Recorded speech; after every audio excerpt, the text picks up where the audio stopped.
Halo semuanya. Nah, di video kali ini kita bakalan jawabin pertanyaan-pertanyaan teman-teman. Sekaligus juga nanti kita sambil makan. Jadi gua bikin vlog kecil ya, vlog singkat.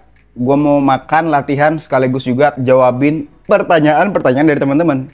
Nah, sebelum kita ke gym, ya kita mau makan dulu. Sekaligus kita jawabin pertanyaan. Kita lihat ya makanan kita nih apa hari ini. Ya, gue belum makan sama sekali. Kita sarapan ya. Makanan pertama itu kita langsung aja coba kita lihat ya makanannya apa nih. Karena steak.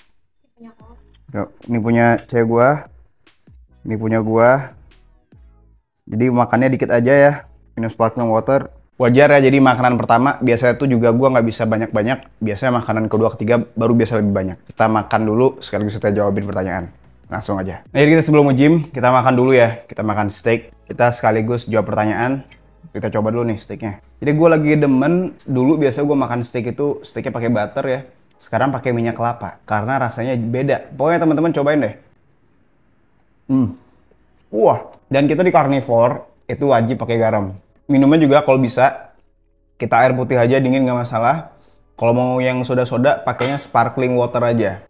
Nah, sekarang kita langsung ke pertanyaan yang paling pertama. Jadi ini adalah kenapa alasannya gue juga itu jarang makan telur. Karena apa? Karena terutama gue pribadi ya, itu sangat-sangat alergik terhadap telur. Karena telur tuh ada karbohidratnya juga, oke? Teman-teman bisa lihat di layar ya, itu ada sedikit karbohidrat. Dan kalau misalnya kita tambahin tuh misalnya 5-6 butir telur setiap hari, biasanya gua itu bisulan. Kalau nggak di muka, bisulannya di anus. Sehingga BAB-nya jadi susah. Yang pertama ya, dari Fendi Fahri. Ini kaitannya sama telur juga nih.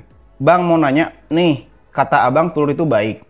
Tapi ada salah seorang yang pernah terkena penyakit autoimun yang sudah sembuh, menyebutkan bahwa telur dapat menyebabkan inflamasi. Apa benar? Jadi was-was, soalnya saya bisa 5-6 telur per hari. Bahaya nggak buat tubuh? Nah, jadi kalau misalnya, sekali lagi, itu kita individual. Ada juga misalnya, dia carnivore diet, tapi dia makannya apa? Telur doang. Akhirnya apa? Akhirnya ya memang turun beratnya, tapi massa ototnya juga ikutan turun. Karena telur itu, yaitu tidak setinggi apa? Tidak setinggi daging proteinnya. Oke, kelengkapan nutrisinya juga. Terus yang kedua, kalau kebanyakan telur, karbohidratnya bakal semakin banyak ya. Dan juga tingkat tadi ya, inflamasinya tuh bisa terjadi. Oke, bisa nge-trigger tadi kayak misalnya contohnya autoimun. Makanya kita wajib untuk kalau misalnya kita mau pakai carnivore diet ini untuk nge-treat autoimun, kita jangan dulu pakai telur, pakai daging doang. Karena kalau telur kebanyakan, yang pertama tadi bikin jerawatan atau bisul. Yang kedua, BAB-nya jadi sakit. Seberapa banyaknya telur? Kalau gue pribadi, kalau gue lebih dari 4 sehari, itu bakalan gue bisulan. Oke, gue udah coba berkali-kali, bertahun-tahun gue eksperimen mengenai telur, hasilnya sama. Gue nggak bisa lebih dari 3 telur. Ya, antara 4 sama 3 gitu loh. Nah, kalau misalnya teman-teman bisa bahkan 10 telur setiap hari, ya itu bagus. Berarti emang toleransinya tinggi terhadap telur. Tapi kalau gue pribadi nggak bisa. Jadi apa jawabannya? Apakah telur ini bisa bikin inflamasi? Bisa jadi, bisa jadi. Terutama buat orang-orang yang alergi. Tapi kalau emang nggak, makanlah sepuas mungkin. Nah, kita sekarang jawab pertanyaan yang kedua. Jadi ini pertanyaannya terkait dengan keliengan, pusing, atau lemes ketika kita sedang melakukan diet rendah karbohidrat atau diet carnivore. Itu soundnya agak berisik nggak sih, Pak? Oke. Nah, Sorry. jadi sebenarnya kalau misalnya kita diet rendah karbohidrat, kenapa kita cenderung lemes atau pusing keliengan? Karena bukan karena kita kekurangan karbohidratnya, tapi macet jalannya, Pak. Makanya kita harus berhati-hati dulu. Kalau enggak, ntar kita nyamber BMW atau Mercy, kena 20 juta. Ya kan? Jangan sampai. Jadi gitu. Jadi yang pertama, kita itu kalau diet rendah karbohidrat, pasti kalau kita nggak pakai garam di makanan kita, atau kita nggak ibaratnya ngasih asupan sodium, nanti kita pasti lemes. Karena kalau kita kurangin karbohidrat di makanan kita sehari-hari, bukan karena kita kekurangan karbo, enggak. Tapi sodium di tubuh ikut turun. Oke, bersama dengan berat air juga yang turun. Makanya kita wajib kasihin garam. Karena seperti pertanyaan di teman kita di sini ya, dari Andro Tutor ini. Saya sudah hari kelima, kok malah lemes banget ya, keliengan, katanya. Apakah harus minum air garam? Nah, betul, harus minum air garam. Atau kita bisa bikin sop telur. Kalau misalnya kita nggak mau minum air garam yang rasanya kayak air laut. Apalagi kalau garamnya bukan garam kasar, atau garamnya itu tuh garam meja yang pakai pasir. Wah, itu mah nggak enak. Sama kayak yang dibilang sama Nicholas Artanto nih ya. Jadi dia udah 2 minggu nyoba carnivore. Gua kalau berasa lemes, minum air garam dia. Emang ngefek banget. katanya gue jadi nggak lemes. Ya, jadi nggak akan lemes lagi kalau kita udah pakai garam. Jadi itu solusi untuk lemes atau kelingan pada saat karnivor. Nah cuman pertanyaan yang ketiga itu datang dari si Nicholas Artanto ini ya. Jadi dia tuh enak banget sama daging giling ya, teman-teman bisa baca ya. Porsi makan daging gilingnya itu dia lama-kelamaan menurun. Karena dia enak makan daging giling. Dia bilang sebenarnya bisa aja gue selang-seling menunya paha ayam biar nggak terlalu enak. Cuman dia nanya nih, resep yang enak dan sehat daging giling bagaimana? Buset, nih truk gede banget. Jadi buat teman-teman, kalau misalnya pertama kali carnivore diet, ya, kita itu pasti benar-benar familiar dengan makanannya apa? Makanannya steak, ayam, telur, ikan, ya kan? Kalau misalnya non-muslim makannya babi. Nah, tapi daging giling itu adalah kasar atau untuk pemula. Kenapa pemula? Karena daging giling itu harganya murah. Itu pertama. Yang kedua, dia ya gampang bikinnya. Jadi tinggal beli daging giling, tinggal goreng aja udah. Itu kan pakai minyak kelapa atau pakai butter atau nggak usah pakai apa-apa. Dan daging giling kita belinya kadar lemak 15% yang reguler. Nah, gimana cara bikin enaknya? Yang paling pertama kita bisa bikin dengan metode bikin jadi kayak patty burger. Ntar gue kasih tahu ya di video ini ya, cara bikinnya gampang kok. Yang penting kita makannya itu setelah kita beli itu ya daging giling, kita bentuk kayak bola-bola dulu. Nanti kita penyetin.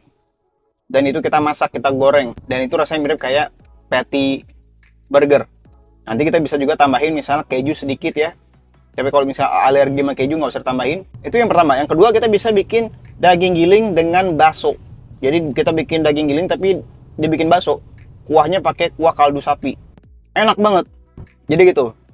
Nah kalau misalnya mau enak, sekali lagi kita bisa pakai garam ya. Tapi kalau kita pakai bumbu rempah-rempah pun nggak masalah. Tapi ingat kalau pakai rempah-rempah biasanya kita bakalan jadi kembung perutnya. Nah sekarang pertanyaan terakhir ya dari Good Guys TV 9150. Anjay. Jadi dia nanya, Bang masih di Bali? Enggak ya, jadi kita udah kelar liburan di Bali. Kemarin dari Hong Kong kita langsung ke Bali. Kebalik ya? Kita ke Bali dulu ya? Ke Bali, ke Hong Kong, terus ke Bali lagi. Iya, kita ke Bali, ke Hong Kong, Bali lagi. Sekarang kita udah balik di Jakarta ya. Saya dari Bali ngikuti programnya Bang ya. Umur saya 52 tahun, dari berat badan 95, sekarang 84. Berarti dia turunnya 11 kg, umur 52. Selama 5 bulan katanya. Tapi lemak perut di samping susah ngilangin. Gimana Bang? Jadi ini untuk menutup supaya teman-teman juga bisa mendapatkan pelajaran dari video ini ya. Yaitu adalah apa? Cara kita kalau mau ngecilin lemak samping, perut samping gitu ya. Itu adalah challenge yang utama. Itu adalah ibaratnya yang paling susah selain kita bentuk otot. Karena rata-rata orang biasanya kalau dia diet, paling dia kadar lemaknya sampai 25% kayak gini atau ke 20% kayak gini. Ini mentok-mentokan paling 20%. Teman-teman bisa lihat di layar. Nah, kalau misalnya teman-teman masih di 25% kayak gini dan punya lemak perut, kita butuh program latihan yang benar-benar terprogram. Artinya apa Bang terprogram? Artinya program latihan yang memaksimalkan kalori defisit. Itu yang pertama. Yang kedua, kita juga wajib punya program diet atau pola makan yang juga mendukung defisit. Dan yang ketiga, kita juga wajib ngelakuin review mingguan. Oke, yaitu dari lingkar perut. Karena semakin kecil berat badan kita, nanti progresnya akan semakin seolah-olah tidak terlihat. Tapi kalau dari lingkar perut itu akan berasa dari jumlah sentimeternya. Cara yang pertama, untuk lemak perut ya, di bawah kita wajib untuk terapkan jalan kaki, itu wajib. Harus aktif bergerak. Yang kedua, kita wajib untuk terapin diet carnivore kayak gini ya. Dan yang ketiga, kita wajib tidurnya yang cukup. Sama yang terakhir, supaya BMR kita naik, CC tubuh kita tuh naik, kita bisa terapin latihan beban. Supaya kayak klien gue ini ya, umurnya nggak jauh beda sama tadi ya, si bapak yang 52 dari Bali. Umurnya beliau 68, beliau profesor di salah satu kampus negeri ya di Bandung. Dia itu selama 6 bulan gue coaching, itu turun sebanyak 28 cm. Perutnya teman-teman bisa lihat dari buncit banget, dari bergelambir, itu nggak ada lagi tuh. Bahkan otot perutnya udah mulai kelihatan. Jadi gue bantuin langsung, gue bikinin program dietnya, termasuk juga program latihan, gue pandu setiap hari selama durasi coaching. Nah kalau misalnya teman-teman nih bingung gimana cara ngilangin lemak perut, ya kan bener-bener sampai kita turun dari 20% gini ke kadar lemak 15% kayak gini ya, kayak gue juga yang kayak gini sepanjang tahun, teman-teman bisa langsung daftar aja di link di deskripsi. Karena itulah pekerjaan gue setiap hari Pak. Jadi gue udah hafal mati kalau orang kadar lemak begini harus ngapain, kalau masalahnya begini harus ngapain. Gue udah setiap hari gue nanganin klien yang sama masalahnya. Oke, jadi langsung daftar aja di link deskripsi. Nah, itu untuk menjawab pertanyaan yang terakhir mengenai lemak perut. Kalau kita udah nanti di kadar lemak 15% kayak gini, hidup kita tuh jadi gampang, semuanya gampang. Nyari cewek yang cakep gampang. Masa? Iya. Yang kedua, kita kerja lebih produktif, nyari uangnya lebih banyak karena kita nggak sakit-sakitan. Yang ketiga, kita jadi lebih pede, pede di pekerjaan karena muka kita jadi tirus juga ya, selain lemak perutnya nggak ada. Pede juga kemana-mana. Ya. Jadi bukan cuma sehat doang itu. Kalau kita bisa benar-benar mengecilkan lingkar perut kita juga bisa menginspirasi anak-anak kita atau misalnya saudara. Jadi mereka juga ikut hidup sehat. Nah, sekarang kita lagi OTW ya. OTW kita habis ini mau nge-gym. Nanti gua nge-gym di apartemen gua ya. Nanti kita langsung aja kita latihan apa ya? Latihan chest kayaknya nanti ya. Nanti kita lihat aja latihannya gimana. Jadi kalau misalnya teman-teman punya pertanyaan lebih lanjut, teman-teman langsung tanya aja di kolom komen. Oh ya, satu lagi, walaupun teman-teman ada skinny fat juga, ya kayak klien gue yang ini ya, itu gue bantuin selama 5 minggu, itu turun sebanyak 11 kg loh. Dan six pack abs-nya udah mulai kelihatan, ototnya mulai naik, dan mulai kelihatan tuh otot-ototnya di seluruh tubuhnya, karena kadar lemaknya turun. Jadi kita nggak mau nih ya, pada saat diet kita nurunin massa otot, jangan sampai. Oke, segitu aja video gue, see you next video, bye-bye. Kita mau gym dulu.